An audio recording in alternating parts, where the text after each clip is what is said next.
A mediados de noviembre de 2025, la Policía del Estado de México allanó un taller, ubicado en el municipio de Naucalpan de Juárez. Estaban buscando a una adolescente que había desaparecido hacía más de un mes, pero en su lugar encontraron elementos escalofriantes. En el suelo y un colchón había restos hemáticos. Enterrados en el taller había juguetes y ropa de niños. Por último, los agentes encontraron unas botas manchadas de sangre que arrojaron coincidencia con las muestras de ADN que se tomaron a los padres de la adolescente desaparecida. Sin embargo, lo más perturbador fue que dentro del taller había símbolos que pertenecen a una organización religiosa con una larga historia de abusos en México, el espiritualismo trinitario mariano. Desde entonces, la madre de la víctima denunció omisiones y anomalías de la investigación que llevaron adelante las autoridades del Estado de México. ¿Eran los trabajadores del taller los culpables de la desaparición de la adolescente o solo peones que actuaban con el aval de una organización más poderosa? Buenas noches, bienvenidos al Criminalista Nocturno.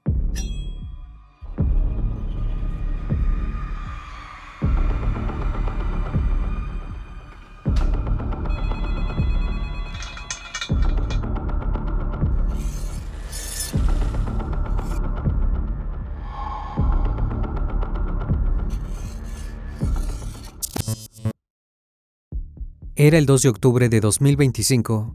Una adolescente de 16 años de edad, llamada Kimberly Hilary Moya González, salió de su casa en San Rafael Chamapa, una localidad del municipio Naucalpan de Juárez en México.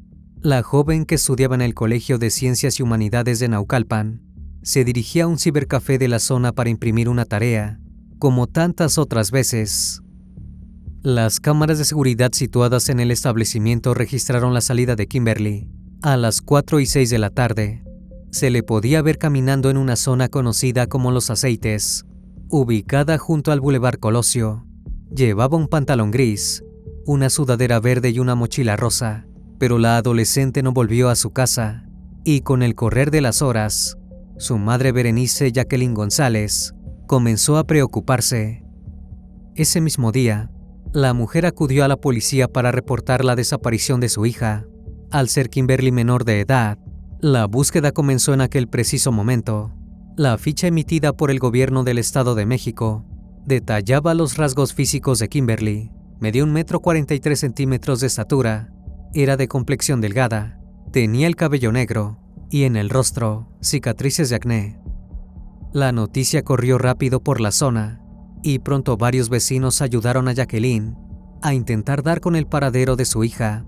La Guardia Municipal de Naucalpan llevó a cabo recorridos de campo, revisión de cámaras y coordinación con la Fiscalía General de Justicia del Estado de México. Sin embargo, los allegados de la adolescente sentían que las autoridades no estaban lo suficientemente comprometidas, por lo que comenzaron a realizar bloqueos en la avenida Luis Donaldo Colosio para exigir agilidad en la investigación, pero seguía sin haber rastros de Kimberly, hasta que apareció otro video. 5 días después de la desaparición de la adolescente, la policía revisó más cámaras de vigilancia de la calle Calzada de Guadalupe. La noche del 6 de octubre, se podía ver a una joven con rasgos similares a los de Kimberly, que llevaba una mochila, una bolsa y una maleta, y caminaba con rapidez. También tenía aparentemente prendas similares a las de la adolescente cuando desapareció. Este video se viralizó en las redes sociales y decenas de usuarios señalaron que Kimberly parecía haber desaparecido voluntariamente. Esto le causó un profundo dolor a Jacqueline, quien no tardó en salir a desmentir dichas teorías. En una transmisión en vivo, la mujer rechazó públicamente la autenticidad de esas imágenes y señaló que la ropa que llevaba la joven en la grabación no correspondía a la que vestía su hija cuando desapareció. Jacqueline también se dirigió a la joven que aparecía en el video, diciéndole que la perdonaba y que no tenía nada en contra de ella, pero también la acusó de querer manipular la investigación por la desaparición de su hija. Describió a la joven del video como un testigo falso e indicó que su accionar tendría consecuencias. No hay información sobre la verdadera identidad de la joven que aparecía en las grabaciones, y tampoco hubo una respuesta a la transmisión en vivo de Jacqueline, pero el problema no era tanto el video en sí, sino su divulgación, y la madre de Kimberly no tardó en hacérselo saber a los medios. Según reveló Jacqueline en la misma transmisión, la difusión de información no verificada, como aquel video que cientos de internautas ligaron a la desaparición de Kimberly, complicaba la búsqueda y sembraba dudas en la comunidad. Lo cierto es que la desaparición de Kimberly no era un caso aislado. En 2025, el municipio de Naucalpan de Juárez reportó la desaparición de 22 mujeres y niñas. El mes de la desaparición de Kimberly, un informe local mencionó que la zona llevaba 237 casos de desapariciones en el año, de los cuales 156 eran mujeres. Además, en el lapso de agosto a octubre de 2025, se reportaron 8 desapariciones de mujeres y niñas en Naucalpan.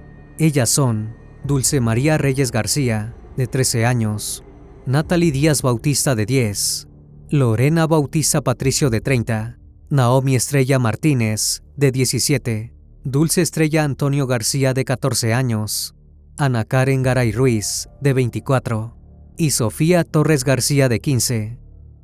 Si bien Sofía, Ana Karen y Dulce fueron localizadas, la policía no brindó información acerca de la investigación que llevó a su paradero. Jacqueline expresó entonces que estaban intentando callar su voz y que su hija no era una chica más. Invitó a que el caso no se viera de forma aislada y dio a entender que había un plan sistemático para desestimar desapariciones como la de Kimberly. En esta misma línea, la mujer aclaró que no estaba solicitando donativos ni ayudas económicas a través de redes sociales ni en ningún canal público, alertando para que nadie cayera en fraudes. Por último, Jacqueline fue tajante respecto a cualquier posible uso político de la desaparición de su hija. Aclaró que no formaba parte de ningún partido y que solo prestaba su voz para la búsqueda de Kimberly y las otras chicas desaparecidas, y a la de Jacqueline se unieron cientos de voces más. El 14 de octubre, en demanda de la desaparición de Kimberly y de 12 desaparecidos más en el Estado de México, familiares de las víctimas y el colectivo feminista Hermanas Aliadas bloquearon los carriles de Periférico Norte a la altura del Parque Naucali, dirección Ciudad de México. Los manifestantes exigieron a las autoridades de la Fiscalía General de Justicia del Estado de México avances en la investigación de todas las personas desaparecidas. Pero no todos los ciudadanos veían así la situación. La protesta ocasionó inconformidad entre los automovilistas, motociclistas y operadores de camiones de carga que se encontraban circulando en la zona. Algunos de ellos agredieron a los manifestantes, por lo que acudieron agentes de seguridad y tránsito de la Guardia Municipal de Naucalpan. Jacqueline expresó en una entrevista para el medio El Universal que el bloqueo era una lucha por la seguridad de Kim. Indicó que las protestas no tenían como fin que la gente no llegara a sus empleos, sino que cese la inseguridad. Resaltó que tanto ella como las demás familias no habían tenido la seguridad de poder salir 15 minutos a la calle. Paralelamente, la búsqueda de Kimberly se extendió hasta la presa Los Cuartos en Naucalpan. Luego de un aviso que daba cuenta de lo que parecía un cuerpo, se movilizaron buzos, peritos y autoridades para revisar la presa en profundidad. Sin embargo, lo que se reportó como cuerpo resultó ser un maniquí. El padre de la adolescente, Miguel Ángel Moya, denunció que las autoridades intentaron que levantaran el bloqueo, informando falsamente que Kimberly ya había sido localizada. Se desconoce cuál fue la consecuencia de esta información errónea y malintencionada. Los días siguieron pasando y el dolor crecía, hasta que finalmente aparecieron nuevas grabaciones, más reveladoras. El análisis de los videos captados por las cámaras del C4 del Estado de México reveló la presencia de un hombre llamado Gabriel Rafael N. el día de la desaparición de Kimberly en la zona donde la adolescente había sido vista por última vez. En la cinta se podía ver al sujeto siguiendo a la adolescente por calles de la colonia San Miguel Chamapa. En un momento, Kimberly era conducida hasta un vehículo Volkswagen Sedán color gris, conducido por Paulo Alberto N., quien la esperaba sobre la calle Diagonal Minas. Ese coche fue incautado por la policía, que encontró manchas de sangre en su interior. Además, las autoridades pudieron corroborar que durante el recorrido de Kimberly, desde su casa hasta el cibercafé y en su trayecto de regreso, el vehículo de Paulo Alberto apareció en repetidas ocasiones en las videograbaciones, merodeando por la zona. Basándose en toda esta evidencia, la fiscalía concluyó que ambos hombres eran sospechosos de haber secuestrado a Kimberly y ocultado su paradero. Gabriel Rafael y Paulo Alberto fueron arrestados y la policía llevó a cabo un allanamiento al taller, donde Gabriel trabajaba como tornero. Allí encontraron unas botas, también con manchas. Ese era exactamente el mismo calzado que el sujeto llevaba en las grabaciones del día de la desaparición de Kimberly. Los agentes encontraron además restos hemáticos en un colchón y en el suelo, preservativos, juguetes y ropa de niños enterrados en el lugar. Tanto las botas como el automóvil fueron sometidos a un análisis genético que reveló que la sangre correspondía al ADN de Kimberly. Esto permitió a la Fiscalía del Estado de México llevar a cabo una reconstrucción de lo sucedido el día de la desaparición de la adolescente. Aproximadamente a las 4:14 de la tarde del 2 de octubre, Kimberly caminaba sobre la calle Filomeno Mata, esquina con calle Diagonal Minas, en la colonia San Rafael Chamapa, en Naucalpan. Cuando Gabriel corrió hacia ella, la forzó a ir hacia el lugar donde se encontraba un vehículo Volkswagen, que era conducido por Paulo Alberto, quien la esperaba sobre la calle Diagonal Minas. Ambos sujetos privaron de la libertad a la adolescente, subiéndose con ella al vehículo y huyeron del lugar. Todo indicaba que la habían mantenido cautiva, pero la pregunta era, ¿dónde se encontraba Kimberly en ese entonces? El 14 de octubre de 2025, se llevó a cabo una audiencia en la que se señaló que Gabriel Rafael N. y Paulo Alberto N. presuntamente habrían actuado no solo en contra de Kimberly, sino de otras jóvenes cuyo nombre no trascendió. El juez indicó que en la carpeta de investigación había datos de prueba que vinculaban a los sospechosos con una probable actuación en serie, con un establecido modus operandi que seguramente había implicado a más víctimas en el pasado. Sin embargo, no se realizó una acusación formal ni una vinculación judicial con estos otros casos. 2 días después, el Poder Judicial del Estado de México vinculó a proceso a Gabriel y Paulo Alberto por su probable responsabilidad en la desaparición de Kimberly Hilary Moya. Se estableció que ambos imputados permanecerían bajo prisión preventiva justificada mientras continuaba el proceso judicial. Durante la audiencia, los imputados se reservaron el derecho a declarar, negándose a proporcionar información sobre el paradero de Kimberly. La jueza justificó la medida cautelar de prisión preventiva, argumentando riesgos para la víctima y la sociedad, así como posibles actos de obstaculización de la investigación si los acusados se enfrentaban el proceso en libertad. La Ley General en materia de desaparición forzada de personas y desaparición cometida por particulares establece penas de entre 25 y 50 años de prisión para quienes incurran en esta conducta ilícita, aumentando la sanción cuando la víctima es adolescente, mujer o pertenece a grupos vulnerables.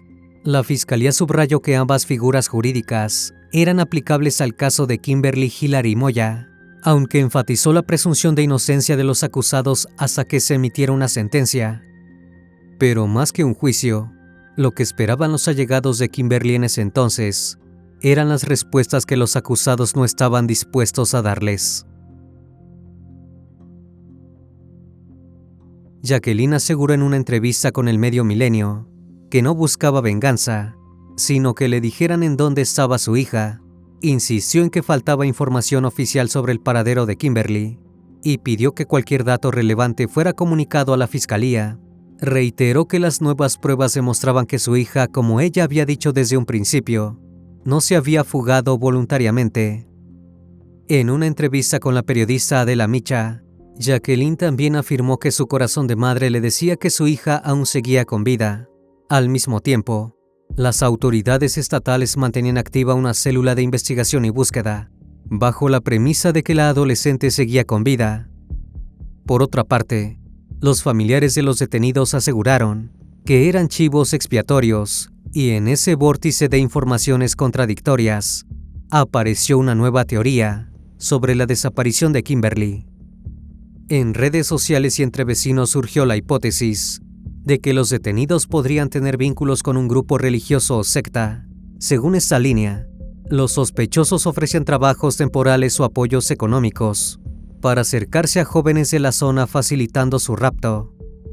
En un primer momento, las autoridades no confirmaron esta versión, pero el 29 de octubre, la Fiscalía Estatal identificó que Gabriel Rafael había sostenido 3 horas de llamadas con un número vinculado a un templo del espiritualismo trinitario mariano, el día de la desaparición de Kimberly. Ese culto surgió en la Ciudad de México a mediados del siglo XIX. Su fundador, Roque Jacinto Rojas Esparza, combinó elementos del cristianismo, el judaísmo, el espiritualismo europeo y las tradiciones indígenas. Rojas aseguró recibir revelaciones divinas y proclamó: «Profetizo a todas las edades venideras que yo, Roque Rojas, soy el Mesías de salvación, y mi nombre es alabado». También se autodenominó el Hijo del Sol, Elías prometido y el último Mesías. Rojas elaboró una supuesta continuación del Nuevo Testamento cristiano, que llamó el Último Testamento. En el escrito se encuentran 22 mandamientos morales y 144 profecías. Según su doctrina, la humanidad ha vivido 3 eras espirituales: la de Moisés, la de Jesús, la suya, llamada la Tercera Era. El movimiento creció en barrios populares de la capital de México, sobre todo en Iztapalapa, donde aún existen templos activos. Hoy es más conocido como la Iglesia Eliasista, y asegura tener más de 30 templos registrados oficialmente, y millones de seguidores entre México y Estados Unidos. En sus rituales denominados cátedras, los llamados pedestales o mediums aseguran recibir mensajes de espíritus como Jehová, Jesús, María o Elías. Durante las ceremonias se observan trances, convulsiones, rezos y limpias espirituales, en las que se utilizan hierbas, velas y lociones. Aunque el espiritualismo trinitario mariano se presenta como una religión de sanación y comunicación espiritual, investigaciones académicas y policiales señalaron que algunos templos operan de forma cerrada y jerárquica, con autonomía total sobre sus prácticas. Con el correr de los días, esta teoría caló hondo entre los allegados de la adolescente. Según el abogado de la familia de Kimberly, Jairo Ocampo, los registros de llamadas y GPS contradecían la versión de Gabriel Rafael, quien dijo haber salido del taller a las 7 de la tarde, cuando en realidad permaneció allí hasta las 11 horas. Ocampo también reveló que existen reportes en Internet que mencionan rituales con animales en templos espiritistas. Aunque no hay evidencia de sacrificios humanos, pidió cautela para no estigmatizar creencias, pero sí investigar los posibles abusos cometidos bajo el amparo de la fe. Jacqueline, por su parte, declaró rápidamente que tanto ella como otros vecinos habían visto símbolos, como el ojo avisor de Dios, pertenecientes a esta organización en el taller del sospechoso, en el templo y en otros predios. La mujer insistió en que la investigación no debía limitarse al entorno inmediato de Gabriel Rafael, sino examinar los posibles nexos con otros templos y ministros de culto. Según sus declaraciones, la madre del detenido también estaría relacionada con un templo, ubicado en la calle Filomeno Mata, en el centro histórico de la Ciudad de México. Vecinos del lugar aseguraron además que un día después de la desaparición, en el templo ligado al sospechoso había aparecido una cartulina anunciando su cierre por motivos personales, lo que avivó las sospechas. El sitio fue cateado por la fiscalía, pero no se hicieron públicos los informes. Y así siguieron pasando los días, sin noticias sobre el paradero de Kimberly. En el transcurso del mes de octubre, se realizaron alrededor de 25 allanamientos a domicilios, lo que abarca más de la manzana donde vivía la adolescente. El 4 de noviembre, se formó una brigada de búsqueda convocada, en la que participaron más de 60 elementos de la Policía del Estado de México, el Grupo Táctico Fuerza de Acción y Reacción, la Comisión Nacional de Búsqueda, además de amigos, vecinos y familiares. Jacqueline encabezó los recorridos en los alrededores de la calle Diagonal Minas, donde su hija fue vista con vida por última vez. Por su parte, el padre de la víctima recorrió la parte de la calle Saturno y la zona colindante a esta, pero las respuestas estaban lejos de llegar. Durante una audiencia celebrada a mediados de noviembre, el juez determinó ampliar 4 meses el periodo de investigación complementaria. Esto significa que la fecha límite será el 12 de marzo de 2026. La defensa alegó que faltan dictámenes, peritajes de psicología y trabajo social, así como información solicitada al Instituto Mexicano del Seguro Social y otras instancias. El abogado Ocampo, por su parte, sostuvo que existían elementos suficientes para sostener la responsabilidad de los detenidos, pero reiteró que el foco debía permanecer en la localización de Kimberly. El 19 de noviembre, Ocampo pidió que se investigue las cuentas bancarias de Gabriel Rafael y Paulo Alberto. También reveló a los medios que Jacqueline expresó la voluntad de retirar los cargos en contra de los 2 detenidos, con el fin de que revelen el paradero de su hija. Indicó que no busca venganza, sino paz. Sin embargo, Ocampo resaltó que legalmente esto no es posible. Por último, el abogado reveló que uno de los 2 acusados aparecía en la Secretaría de Gobernación como ministro de culto junto con 2 familiares más. Eso genera que la defensa pueda creer que existe algún tipo de conspiración con más personas. Esta revelación podría, según Ocampo, continuar o aperturar con más profundidad la línea de investigación respecto a la secta. A casi 2 meses de la desaparición de Kimberly Hilary Moya González, sigue sin haber noticias de su paradero. Jacqueline continúa exigiendo que se intensifique la búsqueda oficial y denunció que pese al impacto nacional del caso, las autoridades no han implementado una estrategia real para localizar a su hija. Afirmó que la Comisión de Búsqueda del Estado de México, la Fiscalía General de Justicia del Estado de México y autoridades de la ciudad actuaron con poca coordinación, lo cual ha frenado avances cruciales. Señaló que no parecen tener una estrategia ni la tecnología adecuada para dar con el paradero de su hija. Afirmó que la búsqueda se limitó a la distribución de fichas en la zona donde desapareció Kimberly, sin operativos amplios ni rastreos especializados, y que de hecho han disminuido los esfuerzos de búsqueda en los últimos días. Tanto ella como el resto de su familia insisten en que su prioridad no es el proceso penal, sino la aparición inmediata de Kimberly. Con profundo dolor, Jacqueline expresó: No nos sirve tener 2 o 50 personas en la cárcel. Si Kimberly no aparece, no sabemos si tiene frío, si tiene calor, si sigue aquí o en otro estado. Necesitamos saber dónde está. También anunció que convocará a una movilización nacional en la Ciudad de México, a la que invita a unirse a familiares de otras personas desaparecidas y a colectivos de búsqueda. El objetivo es exigir la intervención directa de la Fiscalía General de la República para reforzar los operativos y usar herramientas tecnológicas especializadas. A la fecha de realización de ese video, existen 2 grandes incógnitas. ¿Fue la desaparición de Kimberly un hecho aislado o parte de una red más amplia, dirigida por una secta espiritista con estructura propia? Y lo más urgente, ¿dónde está Kimberly Hilary Moya? Una vez más, estimado público, agradezco su compañía. Gracias por estar presentes en esta nueva transmisión. Recuerden que pueden seguirme en redes sociales. Actualmente me encuentro en Facebook, Twitter, TikTok e Instagram. Y también pueden encontrarme en cualquier plataforma de streaming de audio de su preferencia. Me despido de ustedes con un fuerte abrazo, y si tú aún no estás suscrito, te hago la cordial invitación a que lo hagas y formes parte de esta gran comunidad. Esto es El Criminalista Nocturno. Hasta la próxima emisión. Buenas noches.